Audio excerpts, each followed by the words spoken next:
as she tugs at your sleeve, impatiently urging you into the foul-smelling hovel. Sorry, where was I? Seated on a threadbare carpet and surrounded by what appears to be heaps of chicken bones is a scrawny old man dressed completely in feathers. He has a long pointed nose and a stubby gray beard which grows to just below his beady bloodshot eyes. The crone kneels and clucks. I'm kidding. Kneels and whispers in his ear before bowing and leaving the hut. As the door swings shut, the shaman scoops up a handful of bones, closes his eyes, and with a sound like a flock of startled gulls, casts them into the air.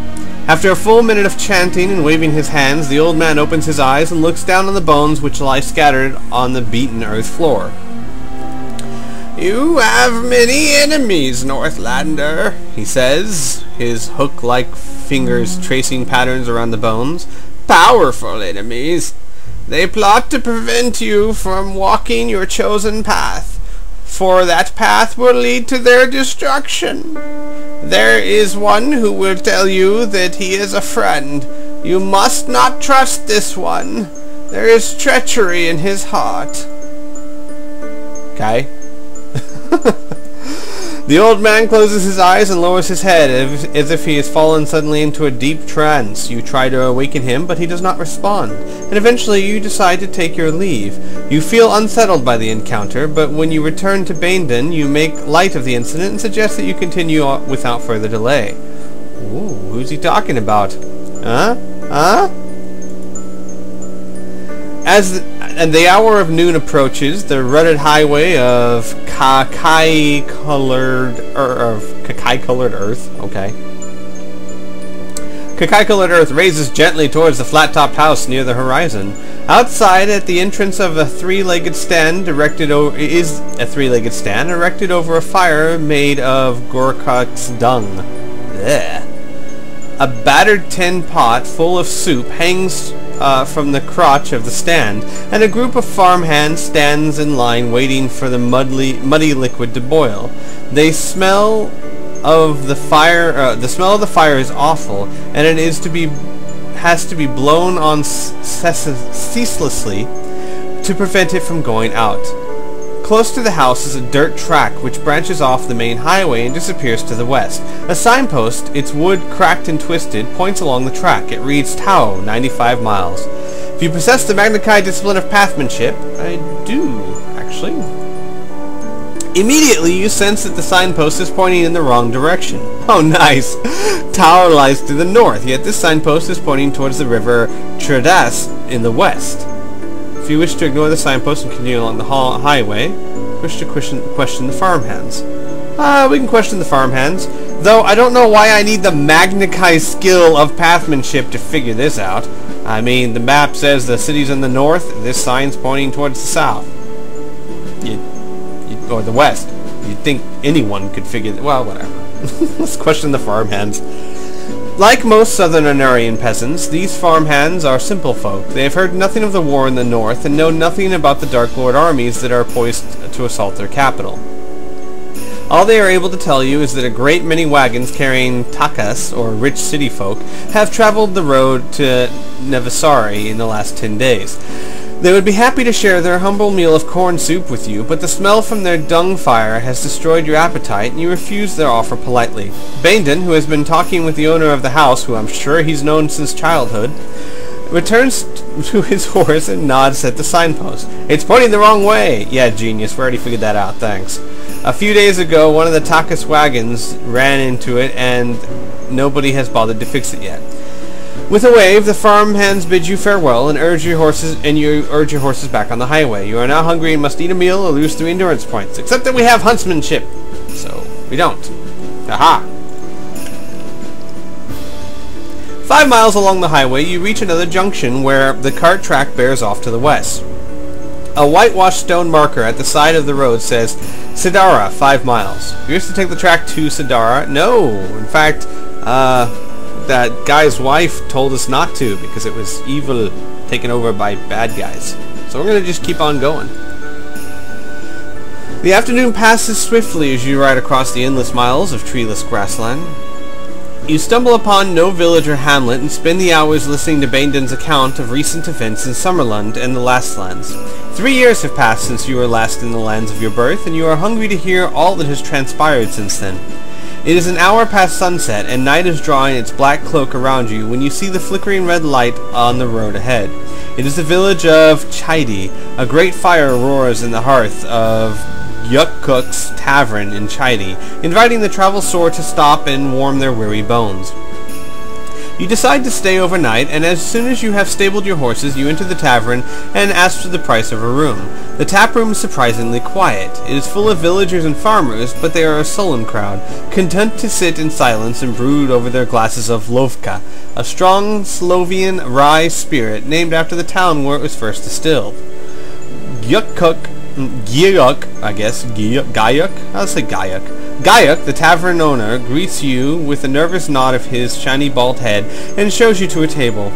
There are no bars or counters in Anarian taverns. Instead, the customers sit at long banquet tables and wait for the owner and his staff to serve them. He smiles uneasily as he answers your inquiry about a room. A single room with a bed would be about 12 loon each. Alright, if you have enough money to pay for the room, 12 loon is 4 gold crowns. And do so. Yes! I will do that. Where's my money? There we go. It's not 40. It's 28 minus 4. So 24. There we go. Gaia gives you each a key to your room and offers you both a glass of lovka on the house. Gratefully you accept and down the warming liquor in one gulp. You notice that at the far end of your table a man sits with 2 young sons. They appear to be gambling with a group of plains farmers seated opposite, although you can see no money changing hands. If you wish to move along the table and sit next to them, yeah, I do. The father and the farmers are taking it in turns to ask each other riddles. In Anari it is forbidden to gamble for money on games of chance, but the wily Anarians get around the law by devious means. They gamble on being able to answer riddles correctly, which demands exercising skill rather than chance, and they wager goods and sometimes their services in place of money. By the time you join them, the father and his sons have amassed quite an assortment of valuable items, and the plains farmers are clearly anxious to win back some of their lost possessions.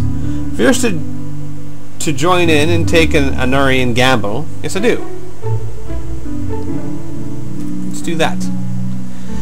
It is the father's turn to ask a riddle, but firstly you must decide what's at stake. You can choose to gamble either 1 special item or 3 backpack items. If you should fail to answer the riddle correctly, you will forfeit the item or items and you have stacked.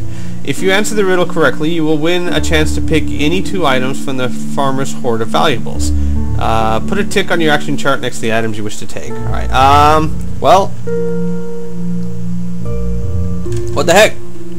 I'll risk my 3 meals. It's not like I really need them that badly. So, yeah, you can take my 3 meals if I lose.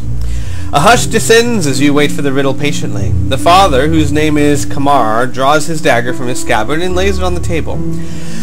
Then he rests his hand on the shoulder of his eldest son and says, "This dagger is now half as old as my son Loan was when the dagger was new. Loan is now 15 years old. How old is the dagger?" Alright. The dagger is now half as old as my son was when the dagger was new.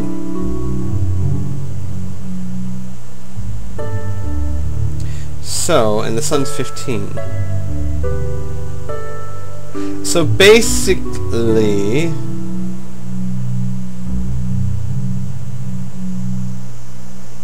hang on, we'll figure this out. So in other words,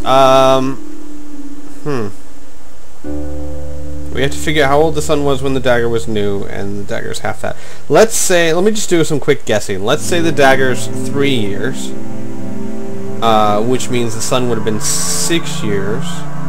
7, 8, 9, no. Let's say 5. The dagger's 5 years old, which means the son would have been 10? Right?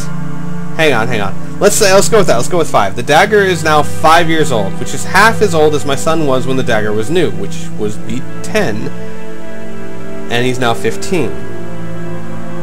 Right? I think that's the correct answer, because if the dagger is now 5 years, then we're talking about how old the sun was 5 years ago, which is 10, which is twice as old as 5. So the answer is 5. So we shall go to 5. Hope I'm right. You have answered the riddle correctly. Woohoo! And Kamar displays his collection of valuables from which you may choose your winnings. You may take any of the 2 articles listed. They are all backpack items. You have a silver bow, a vial of gold dust, altar cloth, scroll of honor, Jaden anklets. The hell?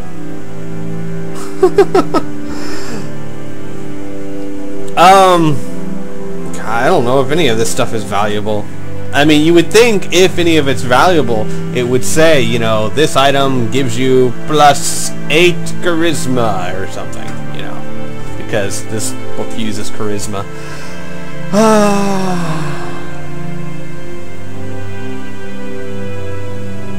I don't know. Let's take the vial of gold dust and the scroll of honor. Why not? No idea what any of that does. Gold dust. Scroll of honor. These probably do absolutely nothing. Oh, okay, so I didn't misspell that. That's just weird. Word. Alright, if you wish to talk to the tavern order, if you wish to order a meal, let's order a meal. We're hungry. Yum yums. A serving girl ushers you into an adjoining room where smoke from the open charcoal fire spirals up to the roof, filling the air with its pungent aroma. You seat yourselves at a round oak table, and the girl brings 2 plates loaded with broiled gorka, steaks, and roasted parsnips. 2 tankards of ale serve to wash down the feast, which Baindon, in a generous mood, pays for with 12 silver loon. Aw, well, thank you, lad. Having satisfied your hunger and revived your strength, you may restore any endurance points that you have lost in the adventure so far, which is none. You bid Baindon good night and retire to your room. Yay! The room, which overlooks the courtyard and stables, is small yet surprisingly clean and comfortable. You sleep well, but you are rudely awoken at dawn by the clang of a brass-handed bell. Gayok's wife is walking around the courtyard, ringing it for all she's worth. Daybreak! Daybreak! All awake! All awake! Oh God, where's my bow? She cries, her voice only slightly less piercing than her bell. Quickly, you wash and dress before gathering together your equipment and heading to the stables. Baindon is already there, having risen before dawn to prepare the horses. The sky is cloudless, and the air is warm and still as you ride out of Chadi. Open grasslands stretch before you, broken occasionally by the low, whitewashed farm buildings and peasant dwellings. It is noon when you arrive at a mass of standing stones that line the highway approaches to the village of Fea. Baindon recalls a local legend that the Black Zakan of Vasagonia once came to wage war on the defenseless inhabitants of Fea, who had no army. The besieged people offered up prayers to the goddess Aishur, who was sufficiently moved by their plight and caused the wicked Vasagonians to become petrified right where they stood, clad in full armor and clasping their weapons. It strikes you that the Feans may very soon have cause to pray for Aishur's help a second time. A mile beyond the village, you see a cloud of dust on the highway. If you have the Mandakite discipline of hunt mastery and have reached the rank of Principalian, and I have, which gives me that telescopic vision, I believe. Using your improved Kai mastery, you focus on the distant dust cloud. It grows larger and sharper as your telescopic vision magnifies the image. You see a patrol of Anarian cavalry riding towards you, led by one who wears a crimson cloak. You count 20 lances, each of them bearing a small flag embroidered with the arms of Tao. If you wish to ride forward to meet these soldiers, yeah, sure, you have nothing to hide. Slowly, the cavalry draws nearer. The faces of the soldiers are stern and unsmiling beneath the peaks of their winged helmets. Their leader, a sergeant, makes a signal and the horsemen change formation, drawing into a circle that quickly closes around you. "State your business here!" bellows the sergeant. "Why do you ride to Tao?" At first, you are suspicious of their identity, but your basic Kai sixth sense tells you that these men are genuine Anarian rangers.